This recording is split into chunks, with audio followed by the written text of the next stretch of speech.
welcome back, guys, to the Andrei Delic Podcast. Today, guys, is going to be a reality check. I'm going to be alone. All different topics from sports, philosophy, culture, and just life in general. Let's start off with soccer, of course, the most beautiful sport on planet Earth. So recently, Ian Wright, who is a legend of the game, English football player, he went on a podcast, and recently he addressed criticisms regarding Jude Bellingham. Jude Bellingham, amazing player. He said, certain people are not ready for a black superstar in England. Everyone loves N'Golo Kante. He's a humble black man. It's how he is. But when we see Paul Pogba or Jude Bellingham, that energy does not fit well with these people. It frightens these people. So, I understand what he's trying to say, but this is how I see it. People aren't ready for a black superstar in England. I feel like we're a bit past that generation, a bit past that time. But there are, of course, some people who are racist. Of course, they still do exist. That's a fact. But I don't see hate towards Jude Bellingham. Jude Bellingham is first of all, he's an amazing player. On the pitch, he's fucking phenomenal. One of the greatest midfielders on planet Earth. Top 3 midfielders easily on planet Earth, easily. And I don't see many people criticizing Jude Bellingham. He has a really good image. He's a really good person. He doesn't cause chaos.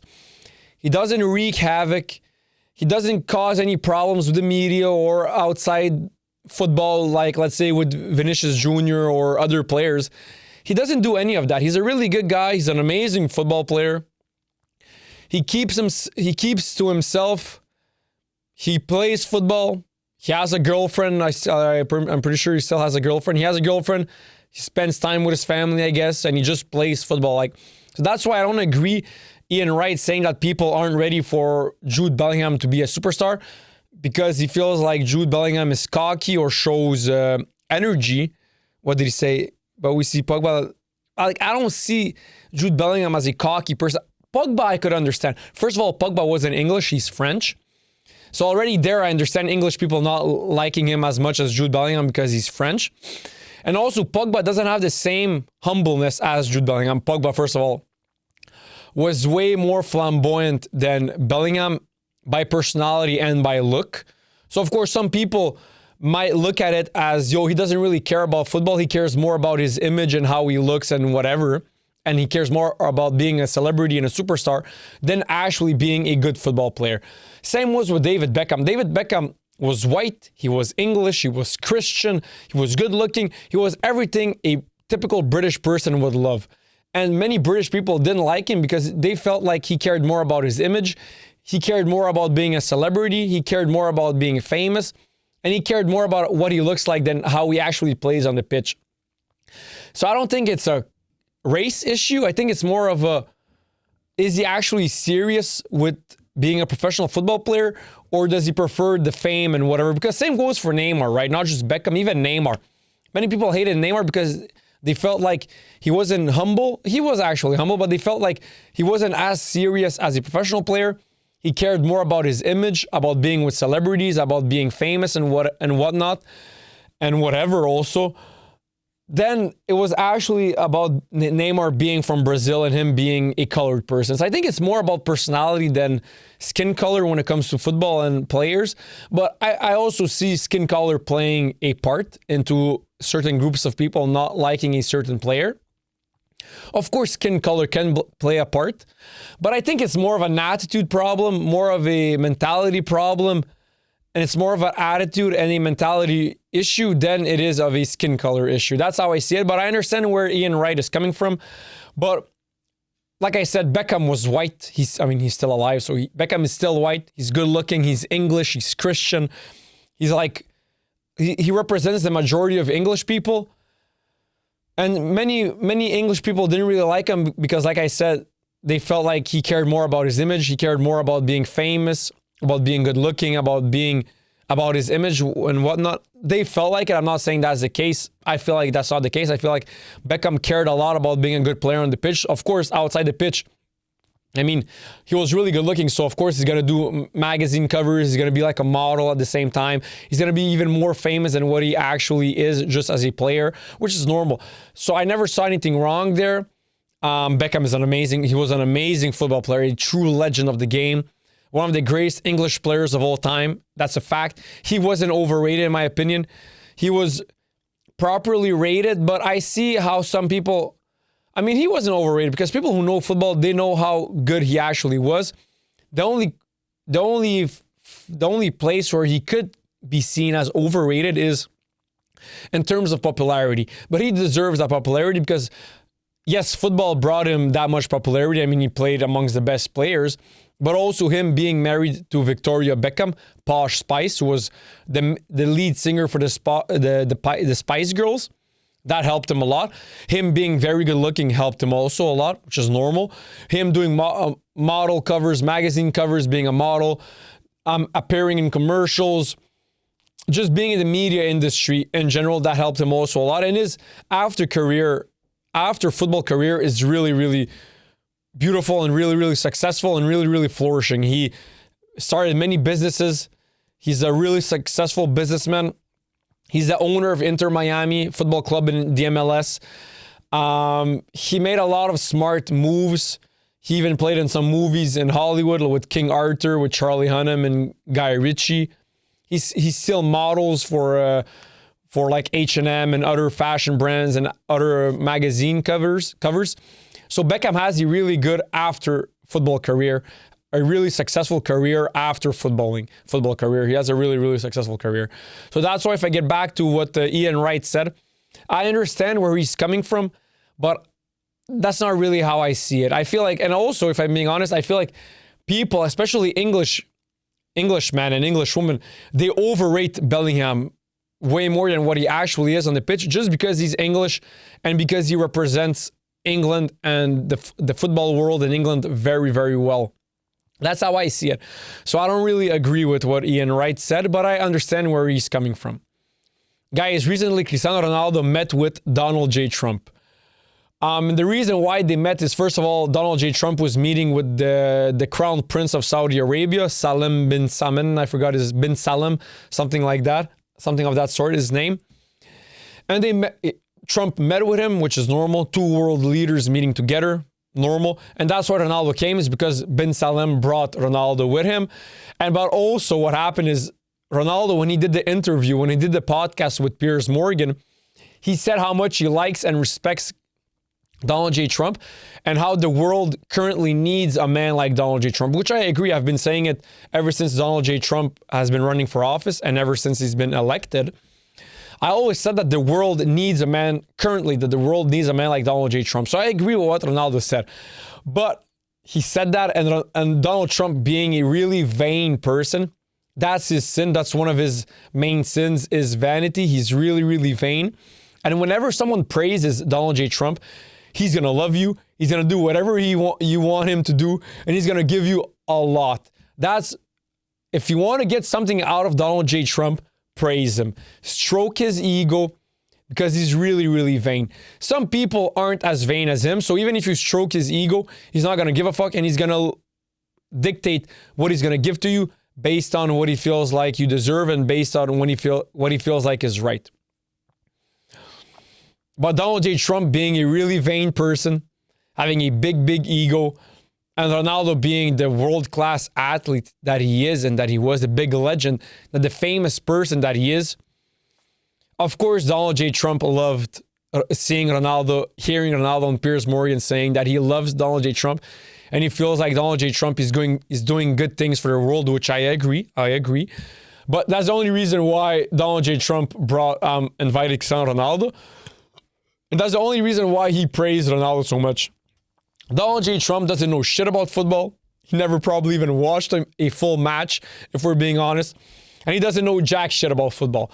So all my Ronaldo fans out there, don't say, oh my God, Donald J. Trump loves him. So, oh my God, look, Ronaldo is the GOAT because Donald J. Trump said that he's the GOAT. Donald J. fucking Trump never watched a football match in his entire career. In his entire life, he never watched a football match. The only reason why he's saying that Ronaldo is the GOAT and that he's such a good person and a good player is because Ronaldo previously stroked his ego. High chances of Donald J. Trump not knowing who Ronaldo was before Ronaldo said what he said on Piers Morgan. High chances. Not 100% sure that that's what it is, but high chances. And also, if I'm being honest, Donald J. Trump maybe knew of the name Cristiano Ronaldo, but he wasn't 100% sure what he looked like until his interview with Piers Morgan. And not only his interview with Piers Morgan, until he heard Ronaldo say that he loves Donald J. Trump. That's the first time Donald J. Trump saw what Ronaldo looked like. So that's why, and I'm addressing Ronaldo fans, that's why Donald J. Trump invited Cristiano Ronaldo to have dinner at the Oval, not the Oval Office, just at the White House. That's the only reason why. Of course, it was him meeting with Saudi Arabian Crown Prince. And at the same time, the Saudi Arabian Crown Prince brought Ronaldo with him to meet Donald J. Trump. And probably Donald J. Trump said, yeah, bring him over. Why not?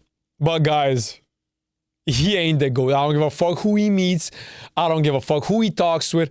I don't give a fuck what Ronaldo does with his life further on. He's never going to be the GOAT of football. Never, ever. It's always going to be Lionel Andres fucking Messi. Always. To this day, even now, I still see people disrespecting Neymar Jr. Why, guys? One of the greatest players of all time. He didn't reach his full potential, but to disrespect him is ludicrous. To disrespect him is unnormal and is immoral. It makes no sense. Neymar is one of the greatest players of all time and is currently right now one of the greatest players on planet Earth. I don't care that he's playing in Brazil. I don't care that he's underperforming. With his ability, he's still one of the best players on planet Earth. He's second right after Messi. Like I said on my podcast previously, if Neymar Jr. decides to wake up, to go back to Europe, top 5 leagues, he's going to win the Ballon d'Or and he's going to be the best player. It's probably not going to happen. High chances of it not happening. High chances. But if he wakes up and he decides to do it, he's going to win the Ballon d'Or and Brazil are easily winning the World Cup. Easily. So I don't fucking understand where all this disrespect towards Neymar Jr. is coming from. I don't understand. Where the fuck is it coming from? If you hate Neymar, you're not a true football lover. If you hate Neymar, you don't understand the game. If you hate Neymar, you don't understand how to watch a game and you have no footballing IQ. And if you hate Neymar, you're purely just a hater and you have no logic behind hating him. The only thing that I'm going to agree is that he didn't reach his full potential. That's true.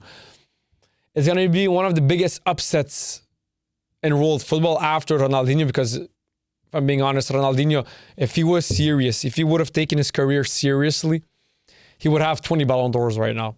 20 fucking Ballon d'Ors, 3 World Cups, 4 Copa Americas, you name it, 10 Champions League. He would have won everything, Ronaldinho. Multiple times. He already won everything like this, but he would have won everything multiple times if Ronaldinho would have taken his career seriously. And then there's also Neymar Jr., who took his career seriously to a certain extent, to a certain degree, but his longevity wasn't the best. Him being Brazilian, fucking Brazilians, it's always the same fucking thing. So talented with the ball on the pitch. So gifted. A gift from the footballing gods. A gift from Jesus Christ. A gift from God. And they don't take their career seriously. Do you know what Neymar could have accomplished? Who he could have ended up being? What his legacy would have looked like if he would have taken his career seriously? It would have been one of the greatest careers of all time. Top 5 careers of all time. Not simply top 5 players of all time, which is, in my opinion, he's already top 10 players of all time, purely footballing abilities, but purely accomplishments. He would have been top 5 of all time. Imagine what everything he would have accomplished, Neymar, if he would have taken his career 10% more seriously than what he did. 20%, 30, 40. Imagine the damage he would have done in the footballing world. It would have been fucking crazy, man. We would have tears coming down our eyes thinking about Neymar, reminiscing about Neymar's career, reminiscing about what he did on the pitch. thinking about the good old days, Neymar would have been at the top with Messi and Ronaldo. But since he lacked discipline, since discipline is king, since he lacked motivation, since he lacked seriousness, since he lacked professionalism, that's not going to happen. When we're going to think about Neymar's career, we are going to have high hopes. We are going to be happy and all joyful. But that's it. He didn't accomplish what he could have accomplished. And this is coming from me, a big Neymar Jr. lover. He still is top 10 of all time. Footballing ability-wise, like purely ability-wise, he is top 10 of all time. There's no debate there. But if we take abilities mixed with accomplishments, he's not top 10. He isn't. Because he underperformed and he underachieved so fucking much that I cannot put him top 10. And if we simply look at accomplishments, he's not even top 100. He never even won the Ballon d'Or. Do you know how crazy it is to say that Benzema has a Ballon d'Or? Ousmane Dembele has a Ballon d'Or? Luka Modric has a Ballon d'Or? No matter how much I respect all these players, they're not like Neymar Jr., not even close to Neymar Jr. Who else fucking... Just think that those players have Ballon d'Ors and that Neymar doesn't. Do you know how fucking crazy that is? That's really fucking crazy. To say that Michael Owen has a Ballon d'Or and Neymar doesn't, that's fucking crazy. So man, Neymar, what you could have been. You're still my second favorite player of all time. I fucking love you. Like I said, ability-wise, you're top 10. But with your accomplishments, you're not top 10. And you could have won 4 Ballon d'Ors easily. You could have been the king at Barcelona with Lamine Yamal next to you being your prince just as much as you were the prince to Lionel Messi, who was the king at Barcelona. Then you would have been the king at Barcelona when Messi would have left, and then Lamine Yamal would have been your prince, and then it would have been Lamine Yamal who would have been the king, and when you would have left. But you decided to go to PSG. I understand the move. You wanted to have your own team. You wanted to be the main man at the team, and you wanted to face new challenges, try new things. I understand. But staying at Barcelona would have been the right move.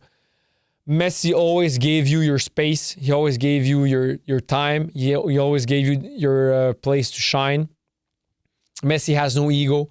He only wants the team to win. He only wants his team to win. Messi gave you everything. He gave you amazing passes, amazing assists. He created amazing plays with you. You should have never left, man. You should have never fucking left. But the fact remains, never ever should a football fan or a football lover disrespect Neymar Jr., disrespect the beauty that Neymar brought to the game, disrespect the joy that he brought to all of the football fans across the world. Never ever should a fan disrespect Neymar Jr. because he is one of the greatest gifts from the footballing gods. Neymar Jr., man. Okay, guys, recently Hakimi won the 2025 African Ballon d'Or. He's the first defender in 52 years to claim the prize. Second place finished Mohamed Salah. Third place finished Victor Osimhen. 2 really good players, Mohamed Salah and Victor Osimhen.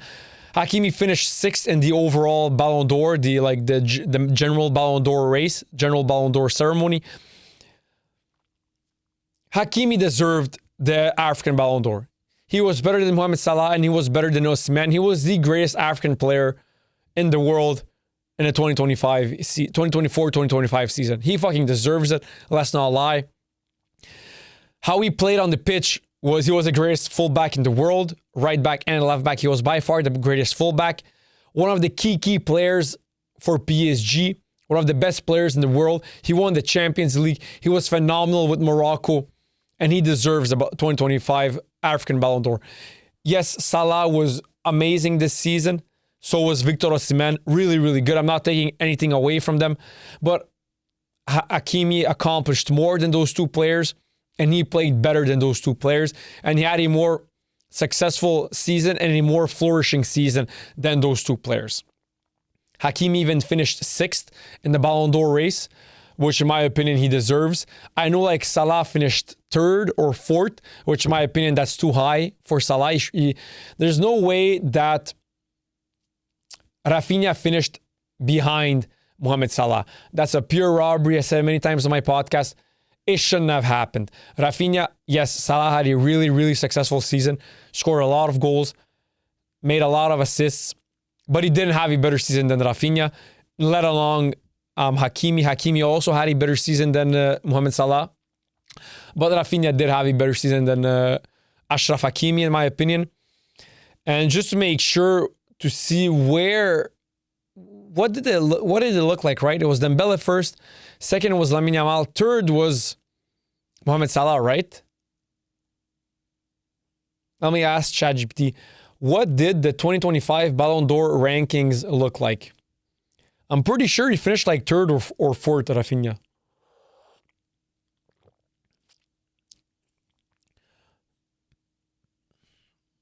Yes, on Dembele first, Lamine Yamal second, Vitinha third. Fourth was Salah, and then fifth Rafinha, and then sixth Achraf Hakimi, seventh Mbappe. Mohamed Salah shouldn't have finished over Rafinha and Achraf Hakimi. Vitinha third, okay, no problem. Amazing midfielder, the greatest midfielder on planet Earth with Pedri and with Bellingham. But Rafinha and Hakimi were better than Mohamed Salah this past season. And that's why I'm happy that Achraf Hakimi won the 2025 Ballon d'Or for Africa. He deserves it. And if we're being honest, Mohamed Salah finishing second over Victor Osimhen makes sense. Victor Osimhen finishing third makes sense also. But if we're looking at the just general Ballon d'Or results, the general Ballon d'Or, Hakimi finishing sixth and Mohamed Salah finishing fourth makes no sense. And what's even more ludicrous is Mohamed Salah finishing fourth and Rafinha finishing fifth. Salah did not have a better season than Rafinha. I'm sorry, but that's a fact. Next topic. Estevão Willian, the Brazilian, the 19 or 18-year-old Brazilian, is phenomenal, man. What a fucking player, man. So talented. Left-footed right winger. What a fucking player, man. What a player. He's playing for Chelsea and for Brazil. He's having an amazing season. Amazing talent. Really, really fucking good. And he's Brazilian, man. You know, Brazilians, they pop out players every 2 months. Every 2 months, there's a new crazy talent from Brazil, man. That's Brazil. Jesus fucking Christ. And to think that they only have 5 World Cups, they should have 10 World Cups so far. But they don't because they don't have the best mindset and they don't have the best team psychology and the best team mindset. But they should have 10 World Cups right now, and every single World Cup, they should be finishing first or second. Like every single World Cup, Brazil should be playing in the final at the minimum. So every single World Cup, Brazil should be finishing second at the bare minimum, man. And they should be winning almost every single World Cup, if I'm being honest. Estevão Willian, I just wanted to make a quick shout out for Estevão Willian, playing phenomenally for Brazil and for Chelsea. And if I might add, Jeremy Doku. What a player, Jeremy Doku. Say what you want. He's not consistent. He's not this. He's that. He's this. What a talent. What a player. An amazing talent. An amazing player. For Man City, for Belgium. Just phenomenal in general. So quick. So good at dribbling. So fucking explosive. Jeremy Doku is extremely explosive. Really fucking explosive. Really good with the ball. Good at making passes. Extremely good at dribbling. Very quick with the ball. Very decisive. Very and extremely explosive, which is really important for a modern day winger to be really explosive and good with the ball. That's who Jeremy Doku is. He's really fast. But what really surprises me from him is how explosive he is. Really fucking explosive, man. So I just want to make a quick shout out for Estevão Willian and for Jeremy Doku. Amazing players and so gifted. And we're going to see great things from them. And Estevão Willian, man, he deserves his flowers. He's going to be an amazing talent if he doesn't fall into the trap of the Brazilian lifestyle, which is partying, which is going to nightclubs, which is also not being professional, not having the right attitude, and not having the right mentality. Crazy, man. What a player, Estevão Willian. Okay, guys, so recently it was announced Jake Paul will be fighting Anthony Joshua on December 19th. First of all, I think the fight's not going to happen. I don't fucking understand how that fight can happen. Someone please explain to me, how can that fight happen? Anthony fucking Joshua, bro. Do you know how fucking crazy that is? For Anthony Joshua, a professional heavyweight boxer, one of the greatest heavyweight boxers currently in the world, 6'6", easily 230 pounds of pure muscle, looks like a Greek fucking god. And on top of that, he's a real fucking boxer. A real boxer, meaning he knows how to fucking box. He's been boxing ever since he was fucking 16 years old.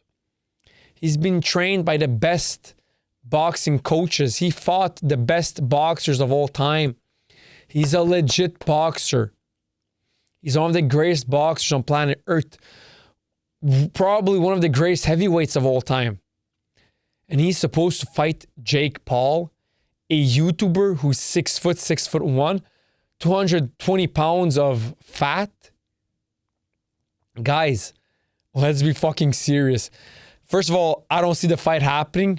And if the fight does happen, and if it's not like an arranged fight and it's a real fight, like a real match, I'm taking Anthony Joshua by KO first or second round. What the fuck are we talking about right now? Anthony fucking Joshua. Before, when Jake Paul used to fight MMA fighters, wrestlers, whatever, not only did he have size and height advantage, but he wasn't fighting boxers. He boxed against non-boxers. Okay, guys? He boxed Nate Robinson, a 5'7", 5'9" NBA, former NBA player, basketball player. What the fuck are we talking about? When he boxed against Tommy Fury, who's like around the same height as Jake Paul, more muscular, more well-defined, and he's a professional boxer, but he's nowhere near the level of Anthony Joshua. And Tommy Fury schooled Jake Paul. He was way better than Jake Paul on the ring. And now I'm supposed to believe that Jake Paul has a chance, has a shot against Anthony fucking Joshua? Guys, I've seen ludicrous things happening in this world. I've seen crazy scenarios. I've seen crazy events. But this just makes no sense. It literally makes zero sense. It makes no fucking sense. How am I supposed to believe that Jake Paul has a shot, has a chance against Anthony fucking Joshua? Tyson Fury recently made a story. He said that he sees Jake Paul winning by KO. Tyson Fury being Tyson Fury, he's probably just chatting shit. He's probably just trying to steer the pot a little bit, try to create some kind of chaos in the boxing world.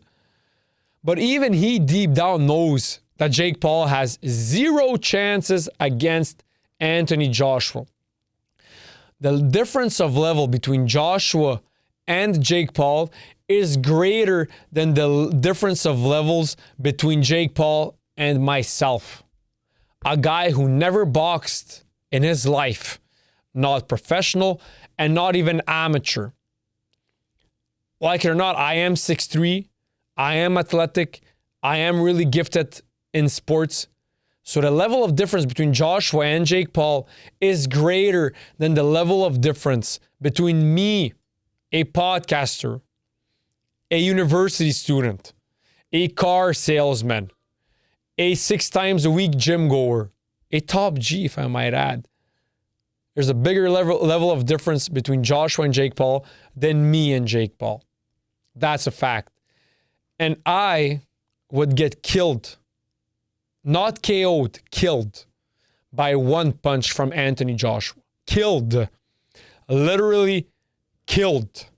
Not KO'd, killed. And I'm supposed to believe that Jake Paul has a chance against Anthony Joshua? Guys, let's stop this shit, man. Okay, next topic, World Cup qualifiers. So far, we have 42 countries qualified for the World Cup. first three countries, Canada, Mexico, United States, they're automatically qualified since they host the 2026 World Cup. We have Japan, New Zealand, Iran, Argentina, Uzbekistan. Yes, Iran, not Iran. It's Iran. I don't give a fuck. South Korea, Jordan, Australia, Brazil, Ecuador, Uruguay, Colombia, Paraguay, Morocco, Tunisia, Egypt, Algeria, Ghana, Cape Verde, Namibia, South Africa, Qatar, England, Saudi Arabia, Republic of Ireland, Portugal, Norway, Germany, Scotland, Spain, Switzerland, Senegal, France, Croatia, Netherlands, Belgium, Solomon Islands, Jesus fucking Christ, Haiti. Shout out mes frères haïtiens. Félicitations. On est là, ma G. Mes frères haïtiens, on est là. And Panama. Guys, this is what me and Hassan mean that when we say that 46 teams is too much for the World Cup. It should always be 32 teams only for the World Cup. Even 32 teams is a lot. Even then we have stupid teams playing. And when I say stupid teams, don't take offense. What I mean is teams, national teams that are shit at the sport of football. Let's say it how it is. They're shit when it comes to playing the sport of football. And if I might go back, look at all the teams that are qualified. Iran, New Zealand, Uzbekistan, South Korea, okay, they have Son, okay, at the minimum, South Korea, Jordan, Paraguay, Tunisia, Cape Verde, Namibia, Qatar, Solomon Islands, Haiti, and Panama. The teams I just named should never be playing in the World Cup and should never be playing in any sort of footballing events. Why? Because they're shit when it comes to playing football. They are. It's a fact of life. They're not good at playing the sport of football. They aren't good. Serbia didn't qualify. Why? They weren't good enough. I am from Serbia. They weren't good enough, so they don't deserve to be there. But these teams also don't deserve to be there. That's why we should only have 32 teams. 48 teams. We're actually missing 6. There's still 6 more spots left for the 2026 World Cup. We already have 42 teams, and all these teams that I just named, they shouldn't be in the world. Cape Verde. Who wants to see Cape Verde versus Namibia? Who the fuck wants to see that? No one. No one wants to see those teams play in the World Cup. When I watch the World Cup, I only want to see the best national teams going against each other. Why? Because it's the fucking World Cup. It's the fucking World Cup. The biggest and the most major sporting event in the world. The biggest sporting tournament in the world. I only want to see 32 of the best teams in the world. And why 32? So that we can have the round of 16. That's the only reason why 32, because maybe it could even be like 24 teams if we're being honest. But hey, let's do the round of 16 so we can have the quarterfinals, whatever. I don't mind 32 teams. But 48 teams is way too much and it makes no fucking sense, man. So that was it for sports. Now let's jump into just culture and society in general. Okay, guys, so before I get into this topic, so there's something I recently discovered, which is really, really big on social media and just the Gen Z culture in general. Looks maxing. Yo, what the actual fuck? What in the actual crazy autistic mannerism craziness is looks maxing? So I digged deeper. I wanted to know what looks maxing actually is, because I saw like this community of look maxers, of people who look max. It's so fucking crazy, man. People who look max, people who are part of the look maxing community, people who are looks maxing advocates. Y'all need Jesus, man. Y'all need therapy. Y'all need Jesus, if I'm being honest. And looks maxing. Is looks maxing? Yeah, looks maxing. For people who don't know, it's like a way to maximize your looks, physically speaking, by doing crazy and absurd things. Like some people are doing like surgery on their faces with their bones. Like there's this guy, Clav. His name is Clav. He's like a streamer. He's becoming more and more popular. And his thing, his niche is all about looks maxing. And he does like crazy procedures. He's going to undergo crazy procedures at the age of 19. Like he started taking testosterone. He started taking more testosterone at the age of 14 because he feels like normal human puberty isn't enough for a male. So you need to take extra testosterone. You know how fucking fucked up that sounds? He also said that he consumes and that he smokes crystal meth so that he gets hollow cheeks. Do you know how fucked up that is? Guys, all my people who looks max and who are part of the looks maxing community, take a step back and just rationally think about what you guys are doing and what you guys advocate. Taking crystal meth so you have hollow cheeks, shooting yourself with testosterone, with extra testosterone, while you're in your puberty phase because you feel like normal human puberty isn't enough for a human being. First of all, nature makes no mistakes. Nature makes no mistakes. Normal puberty is enough for every single human being. So that's what looks maxing is. And there's also this guy, Clav, is talking about how he wants to undergo jaw surgery with his upper jaw and his lower jaw to like move it forward. Some shit like that. I'm like, what the actual... Do you understand how fucked up that is? To undergo jaw surgery just for aesthetic reasons. Like I understand some people actually need it. Like your dentist is going to say, oh, for health reasons, you're actually going to need jaw surgery or some sort of orthodontics or whatever. When it comes for health reasons, and your dentist, a professional, will decide.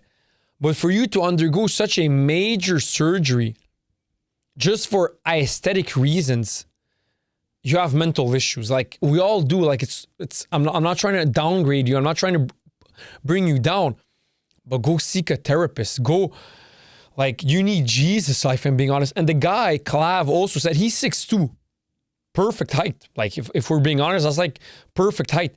He wants to undergo limb lengthening surgery to go from 6'2" to 6'6". Do you know how much of a fucked up surgery that is? I understand men who are 5'2", 5'3", undergoing that surgery. I understand. Even then, it's not all about looks. It's who you are as a person, what you accomplish, and who you become as a person that actually matters in life. But I understand looks playing a part in your life and in the world. But I understand people who are men who are 5'2" and who have self-confidence issues with their height, which is normal, being 5'2". It's sad, but even then, it's not that deep. But I understand men who are 5'2" undergoing surgery to become 5'6", 5'7", more like average height. That I understand. Or like Messi, when he was younger, he needed like hormone therapy. He needed to shoot himself with hormones and steroids because like he had growth hormone deficiency. So that I understand. So even now he's like 5'7", so he probably went from like a potential 5'4", 5'5" to 5'7". That I understand. But to be 6'2" and wanting to be 6'6" and then to undergo such a fucked up surgery, like limb lengthening surgery, you guys need Jesus, you need therapy, I don't know. But that's what looks maxing is. And it goes even deeper. I don't know it exactly. I just digged a little bit into it so I can understand more because I've been seeing it everywhere. Like looks maxing, not breathing through your mouth so your jaw and your face develops better, breathing through your nose, undergoing like, I saw something like bone smashing. It's like smashing your bones in your face so they grow stronger. Like, guys, do you understand how fucked up that sounds? Like, that's just crazy, man. Explain to me what looks maxing is. That was crazy. When I dig deeper into it, looks maxing is a modern self-improvement trend that focuses on maximizing, looks maxing.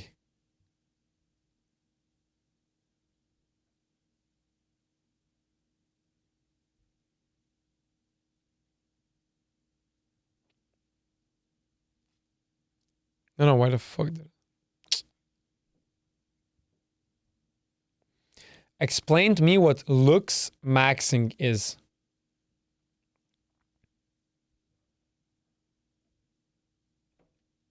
Looks maxing is a self-improvement concept focused on maximizing your physical attractiveness through strategic changes in grooming, style, fitness, facial aesthetics, and overall presentation. It's not about becoming someone else, it's about maximizing.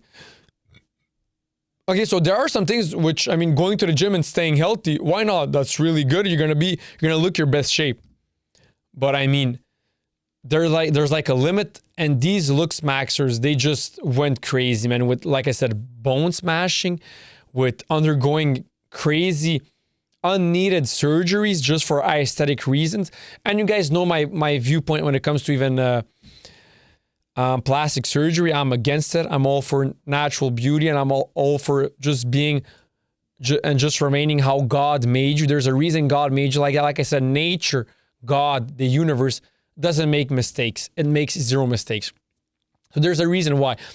But if a dentist, if a doctor tells you that you have to undergo a certain surgery for health reasons, that's different. But for purely aesthetic reasons, that's where, in my opinion, that's a bit crazy. And that's where I feel like you need more therapy, and you need more Jesus than actually undergoing that plastic surgery or that surgery in general.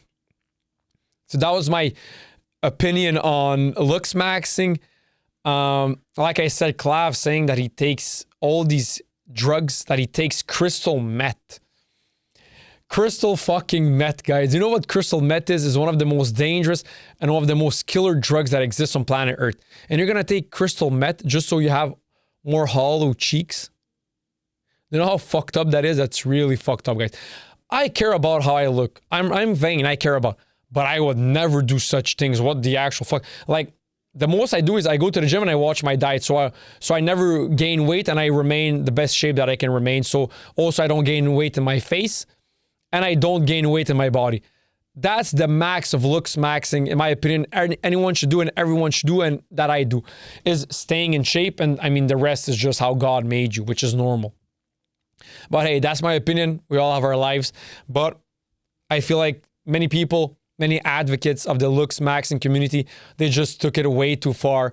And it just became like an autistic incel thing. And it's just crazy, man. And if we're being honest, when it comes to social media, when it comes to content creating, in my opinion, look to do something that is of value and that means something in this world, and that is evergreen. Look for evergreen content. I feel like many people from Gen Z, from my generation, they're only looking for attention, and they're only looking to blow up and gain attention, gain fame. But they're not looking to do something which is of pure value and which is evergreen, which is thought-provoking and actually matters for something in the world. I understand many people, especially now with our generation with social media, we all want attention. But to go as far as to degrade yourself, as far as to lose all your value as a human being, as far as to do immoral things just for attention, that's where I'm like, yo, that's too much. Like, there are certain things I would never do, no matter how much money it would bring me, no matter how much fame and status it would bring me. There's just some things I would never do because it goes too much against my values, and I would never degrade myself as a human being just for attention. Never, fucking never. I see many people on social media doing stupid trends, which they in a way degrade themselves just for attention, man. I mean, if you're actually looking, if you're that desperate for attention, like, seek therapy. There's nothing wrong with seeking therapy. Actually, all human beings could and should seek therapy. There's nothing wrong there. There's nothing pussy about it. There's nothing unmasculine about it. But like I said, if you're ready to do immoral things, if you're ready to degrade yourself as a person, as a human being, just for attention, that's where you should maybe introspect into yourself, and see like what's something that's missing inside of you that pushes you to commit these crazy acts, if I'm being honest, man. That's why, in my opinion, guys, yes, I understand attention, fame, money, social media, I understand. But at the end of the day, you're a human being. You need to love yourself. You don't need outside approval for you to love yourself. You only need yourself to love yourself. That's the only person that you need to love yourself. And God and Jesus will always, always love you unconditionally. always, no matter what. So, and like I said, if you want to conquer the world, if you want to conquer everything that you want to conquer, man conquers himself. Man conquers the world by conquering himself. So guys, please, because I see so many people doing stupid trends, degrading themselves just for a like, just for a comment, just for attention, just for views. You're going to downgrade yourself. You're going to degrade yourself as a human being. Imagine your parents watching you. Like, imagine that was your son. Like, take yourself out of your skin in a way and look at yourself looking at yourself with someone else's lens, and imagine that was your son. Would you be happy for him to do satanic things, do crazy things, do disgusting things just for attention? I personally would never love to see my son do something like that, and I would be really, really sad, because as a parent, I would feel like, what did I do wrong? Did I not give him enough attention? Maybe I should have given him more attention. Maybe I should have listened to him more. Maybe I should have spent more time with him. I don't know, but I would feel bad deep down. Same goes for women who do OnlyFans for attention, for money. Some of them, not all of them, like they all do different type of content, but some women, when it comes to porn or OnlyFans, they do such degrading things only for money and attention. I mean, money and attention is good. We all want money and fame, but your soul, being at peace with your mind, is way of more value than having money and fame. Like I said so many times, Elvis Presley. You can all have more money and more fame than Elvis Presley. It's impossible. It's literally impossible. And also, he was fucking good looking. So on top of that, he's amazingly good looking. All the women were after him. He had literally everything, but he didn't have peace of mind. He didn't have joyful thoughts, and he didn't have a certain calmness inside of him. He didn't. He was very depressive. He was really sad. And at the end of the day, he died really young because he couldn't control his emotions and control his thoughts and be at peace with himself and at peace with the world. Like I said, man conquers the world by conquering himself. You can only control your actions and who you are and what you will do with your life. So be at peace with yourself. Man conquers the world by conquering himself. Like I said, doing content, wanting to do social media content, there's nothing wrong there. Wanting to be a content creator, there's nothing wrong there. But there's so many people who became very successful, really famous and really rich by doing evergreen content, by doing content where they don't disrespect themselves. There's a millions of people who did it. So just do that. But people want it quick. People want it easy. So they're like ready to do whatever needs to be done just to gain that fame and that money easily and quickly. That's not how it works. Do evergreen content. There's nothing wrong with doing content creation. It's really beautiful to share your message with the world, to share your thoughts and to share your art with the world, share and to express yourself with the world. There's nothing wrong there. But don't degrade yourself as a human being just for attention and just for likes. Do evergreen content. Do content which is of value. Gen Z, I said it so many times, we have problem with being physically active. Not me, I'm speaking in general. Many other people from my age group don't have that problem where many people are physically active. But if I take Gen Z and compare it with previous generations, we are the least physically active. I understand the world being more needing less physically active people, being more about sitting in your chair and being in your office on your computer. I understand that. But one thing is for sure, it's wired inside of us as human beings to be physically active. We are in search to be physically active. It is wired inside of us. Now it's wired inside of us. It's always going to be wired inside of human beings to be physically active and the need to be physically active. And that's why physical health is completely tied with mental health. One goes with the other. If you're not physically healthy, you're not going to be mentally healthy. That's a fact. It's wired inside of us. It's a fact. It's literally a scientific fact. It's not like some people with a Lamborghini are going to be happier if they don't have a Lamborghini. It's not like, some people can be happy without a Lamborghini. Other people need a Lamborghini. It's not like that. That depends by person. But this works for every single person. This is a rule of law for every single human being. Being physically healthy, being physically active has a high link with being mentally healthy and being mentally active. Both of them are intertwined, are connected. They're not two different aspects. One has everything to do with the other. So please, people from my generation, please be physically active.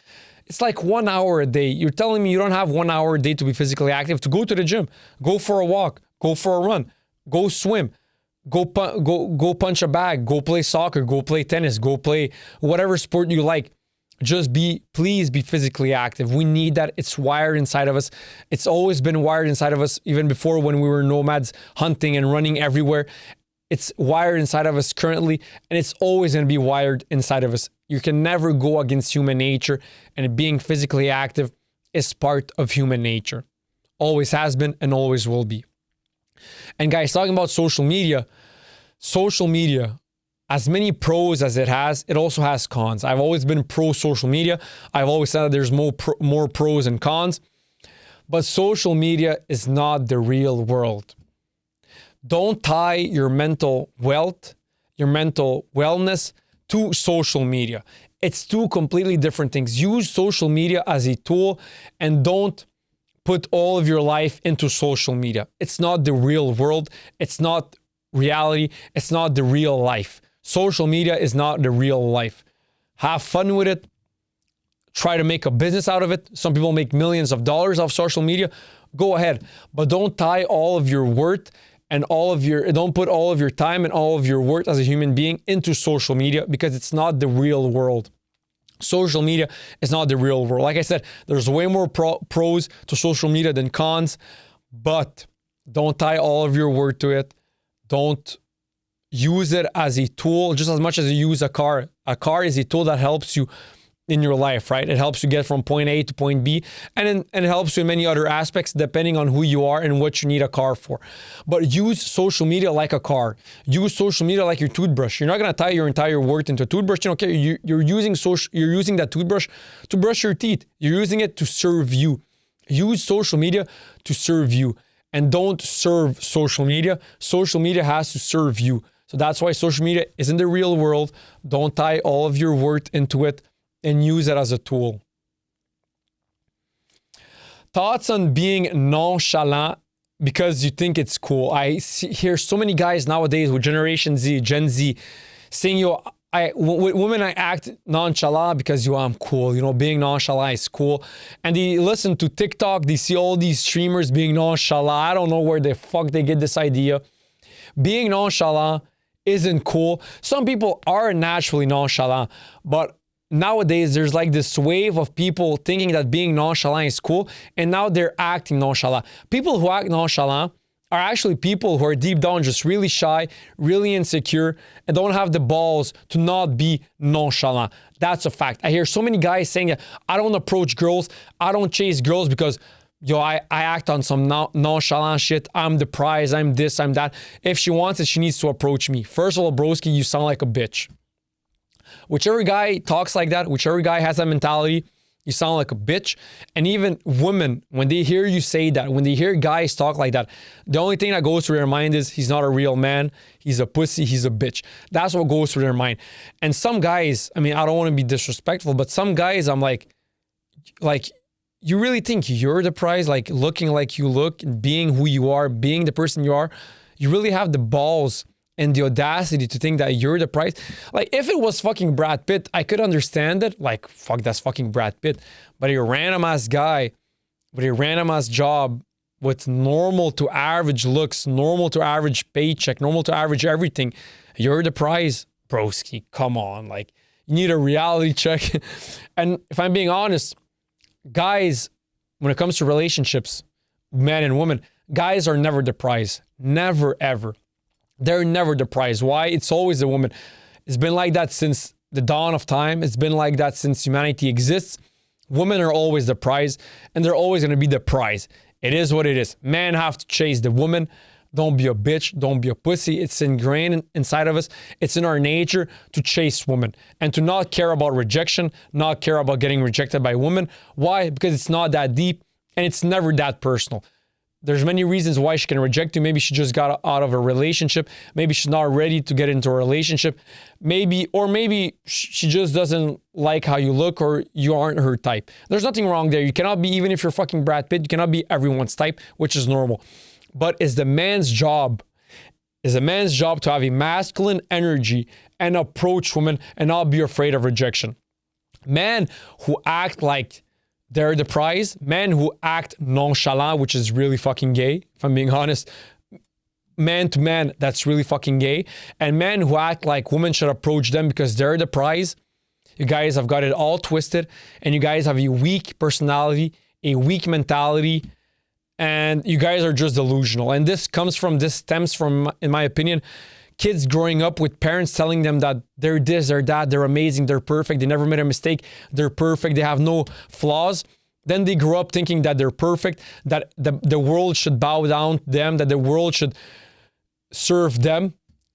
And that's where you get kids who think they're kings while they need a reality check and while they need to understand that you're just a normal human being, just like the rest of us. You're not perfect. No one's perfect. You're not special. No one's special. We're all unique. And you just need a quick reality check because that's just crazy. But I just wanted to highlight how fucked up and how gay it is for men to say that they're the prize and that women should chase them and that they act nonchalant. Some guys actually are nonchalant. They're just naturally like that. But nowadays, with my generation, there's like this wave of guys thinking they're the prize and acting all nonchalant, like, yo, if the girl wants it, she needs to approach me. Do you know how feminine that sounds? Do you know how gay that sounds? That sounds really fucking feminine. You're lacking masculine energy. And when I talked with women, all the women tell me the same thing. It's really feminine and it's really, really a big turnoff. That's a fact. Nonchalant men who act like they're the prize, men who don't chase, are just men who are shy, men who are afraid of rejection, and men who have a lot of feminine energy and who don't have masculine energy. That's a fact. Next topic. When I was pride, thoughts on... Okay, so guys, this is for my Canadians and my Quebecers.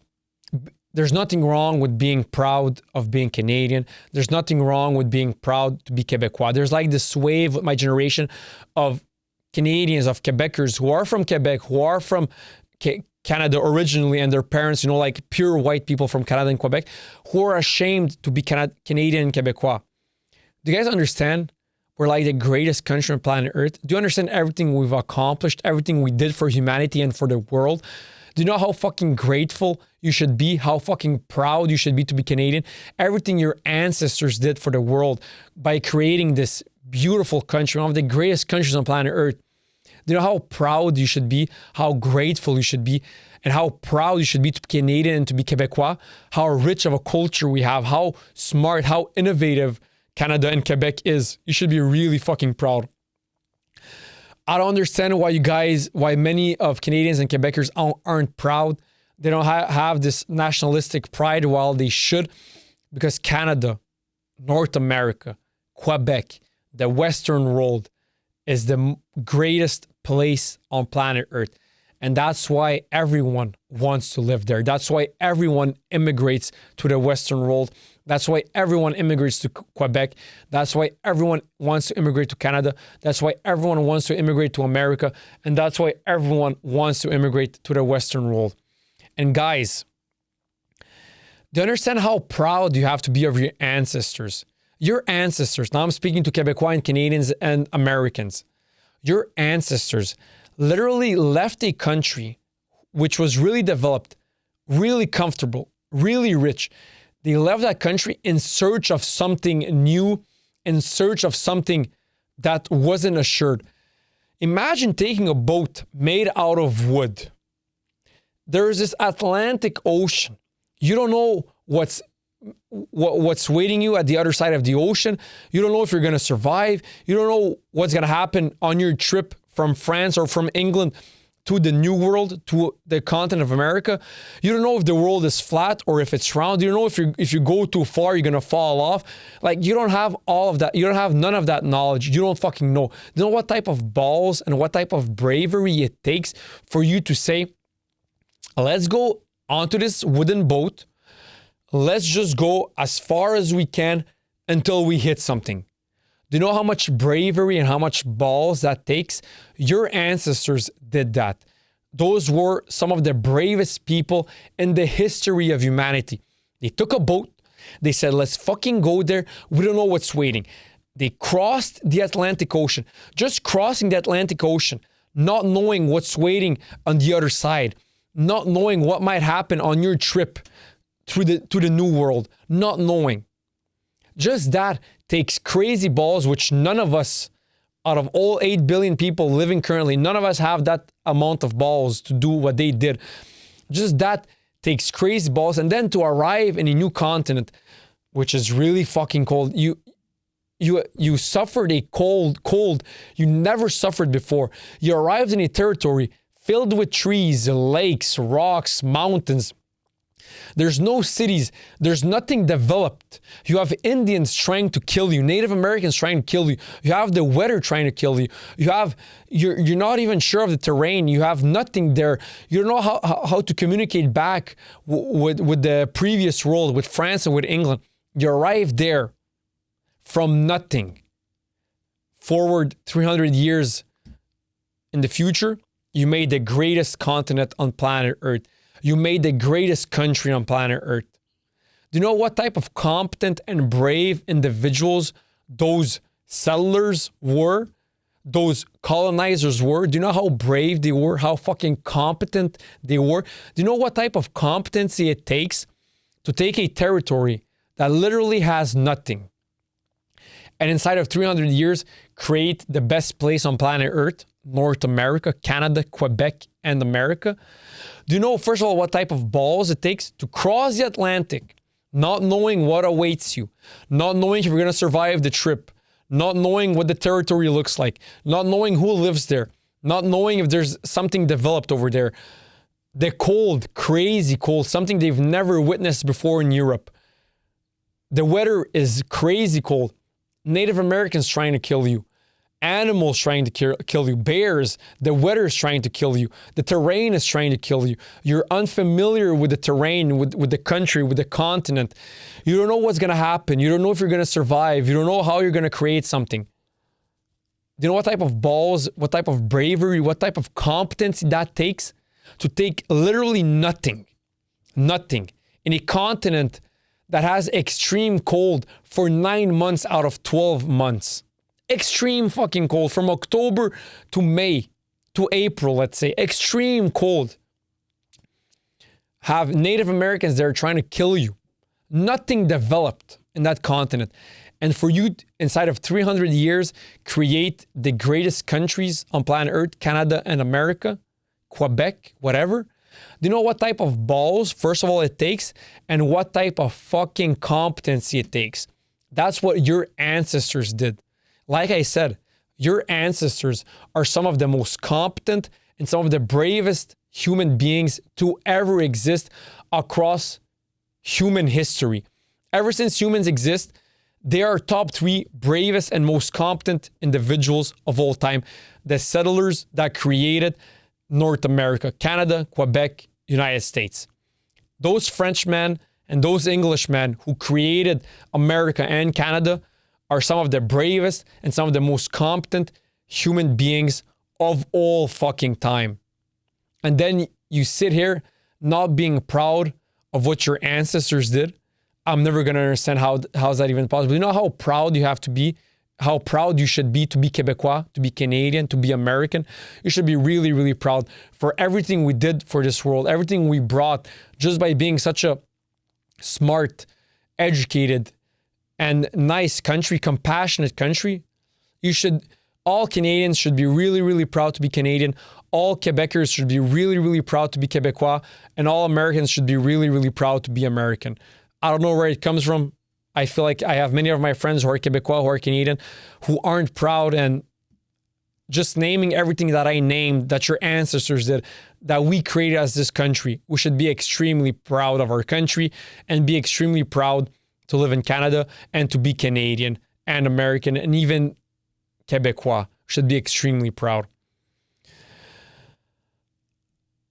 Yeah, let me do one more thing, then I'm gonna... Should I end it there? Yeah, let me do one more thing, okay? T'es-tu là, toi, Matt? Ah, t'es là, okay, perfect. Okay, so, of course, with everything that happened, before, white people were way more Christian than what they are currently, which is normal, you know. Before Christianity, religion played a bigger part in our lives in the Western world. When I'm speaking North America and Western Europe, Eastern Europe is still very, very religious. My family is from Eastern Europe, from Serbia. They're still very, very religious.